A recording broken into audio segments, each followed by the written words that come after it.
Sarkin Kano Muhammadu Sunusi na biyu ya sha sukar gwamnatoci a matakan jihohi da tarayya. Ku biyo mu don ci gaba da sauraron labaran.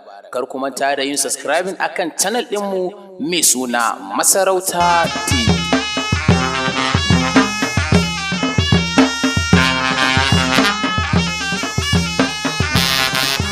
Hukumomi a jihar Kano da ke Najeriya sun fara binciken fadar mai martaba Sarkin Kano Muhammadu Sunusi na biyu akan zargin kashe maƙudan kuɗaɗen masarautar ba bisa ƙa'ida ba.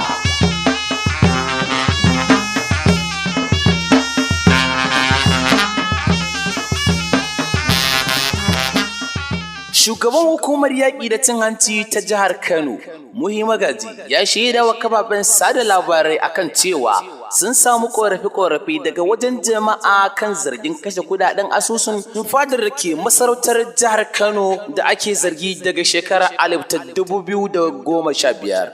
An gayyaci wasu daga cikin manyan ma'aikatan fadar sarki guda biyu domin su amsa tambayoyi game da wannan zargi, amma babu sarki Sunusi a cikin waɗanda ake gayyata, in ji Muhi. Sai dai bai yi ƙarin bayani ba kan yawan kuɗaɗen da ake magana a kai ba, waɗanda rahotanni suke cewa sun kai biliyoyin naira. Amma fadar sarki ta yi watsi da zarge-zargen, tana mai cewa ba su da tushe ballantana makama. Wani taron manema labarai da ya kira a fada a ranar Litinin, Wali Kano Mahi Bashir Wali ya ce babu abin da aka aikata da ya saba wa ka'ida, ya kuma gabatar da wasu takardu da ya ce suna nuna yadda fadar ta kashe kudaden da ake magana a kai dalla-dalla kamar yadda doka ta tanada.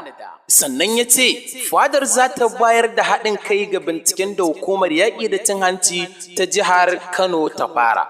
Muhi Magaji ya ce binciken ya zama dole saboda ƙorafe-ƙorafen da jama'a da dama suka gabatar a gaban hukumarsa. Ya ƙara da cewa muna yin wannan bincike ne domin mu kare masarautar Kano ta hanyar gano gaskiyar lamarin, domin muna wani zamani ne na dandalin sada zumunta wanda ake yada labarai daban-daban. A cewarsa kawo yanzu wannan batu zargi ne kawai, babu wani mai laifi har sai an kammala bincike tukunna.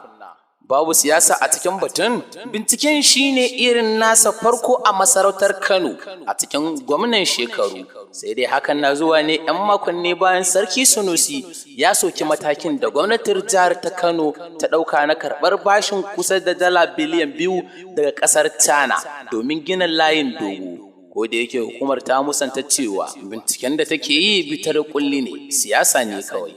Wannan ba abu ne na siyasa ba, bincike ne da ya zama dole, amma duk lokacin da irin wannan ya tashi sai ka ga mutane suna ƙoƙarin alakanta shi da wasu abubuwa na daban, in ji Magajin Muhi.